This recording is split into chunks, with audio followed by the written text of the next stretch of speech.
You know, there are people who, when they love, give everything with no defenses, no calculations, holding nothing back for themselves. They believe that as long as they are patient enough, sincere enough, their love will be seen, understood, and returned. They endure, they sacrifice, they forgive, because they believe that is how true love is meant to be protected. Sounds familiar, doesn't it? Because that person, perhaps, is you.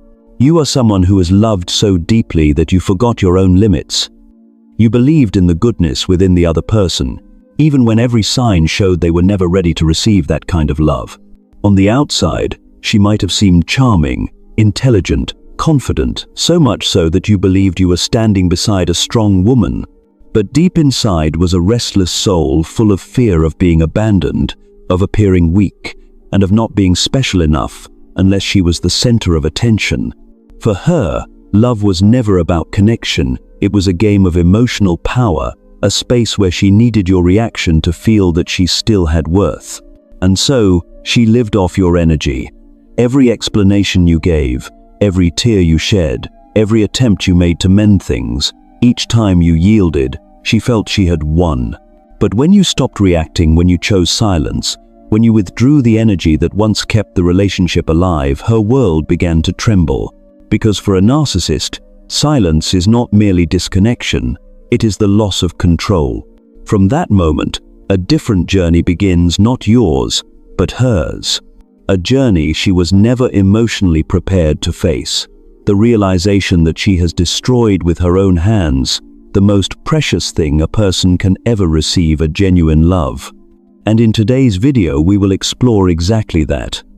What truly happens inside a narcissistic woman when she realizes she has lost someone who once loved her with everything he had? Let's dive deep into the hidden layers of emotion where ego, fear, and regret collide to understand the one truth she will never admit, that she has lost herself in the very game she created. And then, when you finally walked away, not in anger, but in exhaustion, everything began to change. You had once thought, maybe I should try a little harder, or maybe she deserves one last chance. But in the end, you came to understand a painful truth. Love cannot save someone who doesn't want to be saved. And so, you chose silence. You chose to leave. Not to take revenge, not to prove anything, but simply to survive. As for her, the woman who once believed you would never dare to walk away, she was stunned. The shock didn't come all at once. It arrived slowly but deeply, like a cold blade cutting through her chest. A part of her still couldn't believe it was real. She told herself, he'll come back. He always comes back. But as the days went by, when the phone no longer rang, when no messages arrived, when your social media remained silent, she began to feel something she had never allowed herself to feel before: loss. She tried to appear calm, tried to act strong, even pretended to be happier than ever. She posted smiling photos, cryptic captions, as if nothing had changed. But behind all those layers of disguise, she was falling apart. At first came anger. He was too weak. Then denial. I don't need him. But one quiet night, when everyone was asleep, she stared at the dark screen of her phone, no messages, no calls, and for the first time, she felt the emptiness for real. It wasn't loud. It was silent, heavy, as if the whole world had left her behind. She began to replay everything.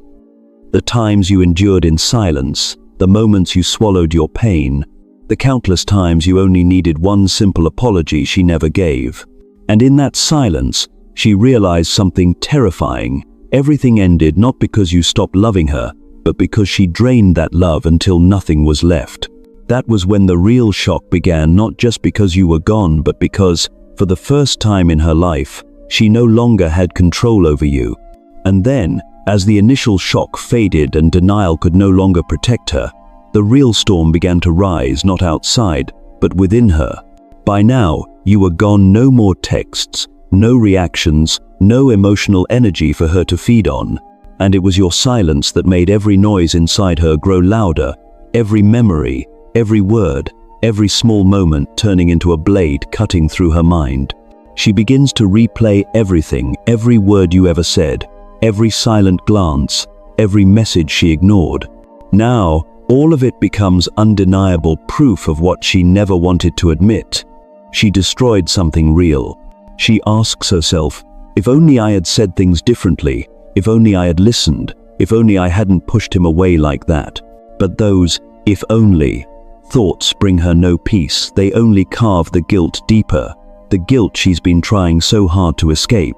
Part of her wants to take responsibility, to call you, to say, you didn't deserve that. But then her ego interrupts. No, I only reacted that way because he hurt me first. Oh. And so she wrestles between remorse and self-defense, between love and pride. She begins to feel fear. Fear of being judged. Fear that people will see her weakness. Fear that if she admits her mistakes, she will have to face the truth about who she really is, the part of herself she's been hiding all along. And most of all, fear of something painfully simple, the fear that you will never come back. On the outside, she remains composed, still smiling, still posting pictures that make everyone think she's fine. But inside, there's a storm, one without end, where her ego and her heart keep colliding. She wants to take responsibility, yet wants to deny it. She wants to forget you, yet can't stop thinking about you. And in that chaos, for the first time in her life, she faces her true emotions, not anger, not control, but the fear of losing something irreplaceable. Then, after all the turmoil, when the storm inside her finally begins to quiet, not out of peace, but from exhaustion, she starts to feel an urge to act. She can't stand your silence anymore. To her, that silence feels like a dark room where every echo from the past keeps replaying endlessly your words, your eyes, your patience before you quietly turned away. And the more she thinks, the more uneasy she becomes. Part of her truly regrets it. She misses you. She misses the safety of your love, the way you were gentle, even when you were hurting. But another part of her pushes, do something. Pull him back before he truly forgets you. And so, she begins to act. She sends you a message, just one short line. How have you been lately? Or she posts an old photo, one where the two of you once laughed genuinely, with a caption that seems casual. A beautiful day. No. She doesn't say sorry, her pride still won't allow it, but behind those gestures hides a message she cannot bring herself to speak aloud. Do you see me? I'm still here. And you, the one who once understood her so well, recognize it instantly. You can feel the contradiction in every word, every glance, every cryptic post she leaves behind. A part of you wants to respond, because you are still someone capable of empathy. But another part of you knows this is not love. It's a test, a way for her to see whether she still has power over you. If you reply, even with one simple message, she will feel safe again, as if her old control has been restored. But when you choose silence, she begins to lose her bearings. Because your silence now is no longer a reaction born of pain, it is finality. And for her, that is something she cannot accept. She tries to act indifferent, to pretend that none of it matters, but inside, fear starts to rise. She fears that this time, you have truly left not to make her change, but to never return. And then, when every signal she sends vanishes into emptiness, when you remain silent, still walking forward without looking back, she begins to understand that this time, everything is truly over. No more emotional games. No more testing messages.